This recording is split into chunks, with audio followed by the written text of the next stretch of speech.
Welcome back to my channel. I hope y'all are doing amazingly well. And let me get this out of the way first. There are now more common cold viruses out there than there are of any other virus. Now, of course, we're talking about the most recent one, the COVID-19 coronavirus, but there's also rhinovirus. There's 4 other coronaviruses that can cause colds. There's influenza. There's I don't know. There's way too many for me to count. But I've named off a few of them. I want y'all to go to the CDC's website, look up the common cold, and also look up the coronavirus, because there are some differing symptoms between the coronavirus and a normal common cold. One of which is shortness of breath, which, if you have a pre-existing condition like diabetes, allergies, high blood pressure, heart disease, or problems with your lungs, you really need to take this serious. And if you're feeling sick at all, stay home and call your doctor. Screw going to work. So, because it is not worth it to be out on the road sick as a dog and risk infecting someone else. I've had the flu a few times myself. I know that this virus, to me, will probably feel a lot like the flu if I do get it. And I'd prefer not to, because I've had that issue before with other kinds of infections. That said, I want to talk with y'all about common courtesy in the truck stops. It's come to my attention that a lot of y'all have bad habits when using the bathroom at the truck stop. And I mean very bad habits. Let's start with bad habit number 1. Using the sink for anything but hand washing. Those sinks have non-potable water in them. And this morning, at exit 163 in Tennessee at the Love's Travel Stop, I caught 2 African American men. Maybe they were homeless or maybe they were team drivers, I don't know. But they were spitting in the bathroom sink. Now, that's normal for someone who's brushing their teeth, which they were doing. But I heard one of them also coughing in the sink as well. Now, we know with this virus that's going around that coughing is one of the worst things you can do, especially if you're not using a Kleenex. So, it's too bad the cashier didn't follow him with a can of Lysol. I want to start with that. First off, I want to ask y'all a question. Is it right for me to let somebody know that they are spreading a disease by doing such actions? Such as, of course, coughing in the sink, but also the Muslim tradition, washing your feet in the sink. I've seen that before. Washing anything other than your hands in the sink. And finally, not washing your hands at all. Should drivers be called out for that? Let me know down below in the comments. That's a serious question that I have with this going around. The second question that faces me is, what's going to happen with these hours of service regulations? And which drivers are going to be affected? Because I know a lot of them who haul for like grocery stores and pharmaceutical companies. My operation hauls a lot of prescription medicine. Of course, our custom critical division handles that quite a bit too, so they may be sending some custom critical stuff to ground and vice versa over there at Federal Express. You may know them as FedEx. I'm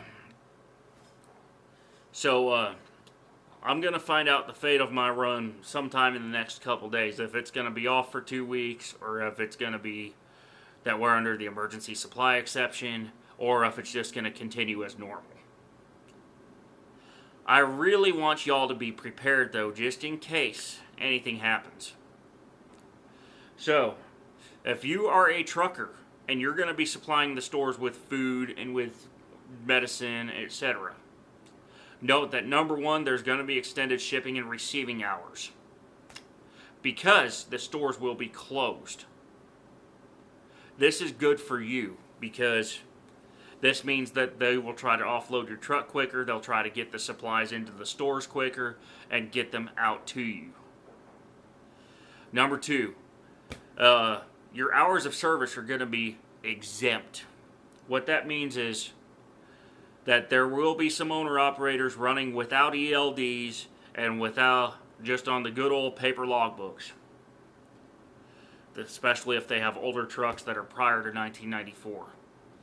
A lot of operations, like mine, are doing another tactic known as team driving. Now, I've addressed team driving in a previous episode. You can check on my channel. I will double check my YouTube studio and post a card a little later, or a link down in the description below. I think it's the teams versus solos episode for that matter, if you want to watch that. I like team driving because what that means is you have a second pair of eyes in case you get sick on the road. That's one reason why I love it. Another reason why I love team driving, by the way, is that if an emergency happens,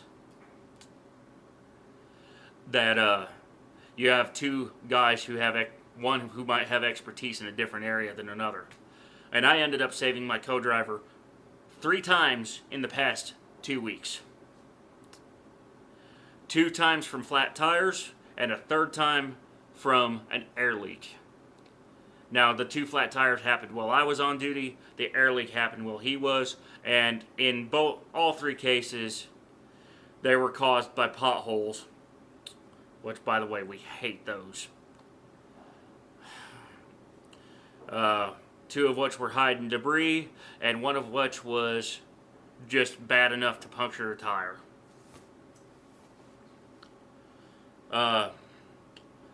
I believe I have a link to the Michelin video on how to handle a steer tire blowout. I will share that with you in the description below as well. Let me go ahead and address this elephant in the room here. Hand washing. Now, let's say you do end up at a truck stop and let's say the cashier gives you a dirty dollar or your phone gets contaminated or whatever. I want you to be very specific on this. Hand washing is essential. Wash your dadgum hands. Can I say it again? Wash your dadgum hands every single time you touch a dirty door, dirty smartphone, or a dirty toilet. Every single time. Now, the CDC provides great guidance on hand washing, so I'd encourage you to refer to them. Again, I'll send a link down in the show notes on the coronavirus and some of the other stuff that normally goes around from the CDC themselves. So, I've made it home for the night. My apartment manager is definitely doing a upgraded cleaning procedure for all of our units right now. And she's working with me and with the other tenants here to be sure that our cleaning and our pest control needs are covered. I want y'all to do the same with your trucks too, because those trucks are filled with germs and bacteria. So give it a good cleaning and try to keep it clean. Now, that doesn't mean hoard the hand sanitizer or hoard the bleach, okay? What it means is get yourself some spray cleaners and a can or 2 of disinfectant, a can of disinfecting wipes, and use your common sense. Now, many drivers lack common sense. If you're watching this video and you don't have common sense, I will provide some training on that on the next episode, but common sense is something that we need to talk about as well. Because common sense is actually called extraordinary sense nowadays. And many people do not have that. I would urge y'all also, if you're under any type of quarantine situation like we are down here in Texas, where all mass gatherings are canceled, schools are closed, and anything that happens is going to be big time happening on your YouTube and Facebook and Twitter streams.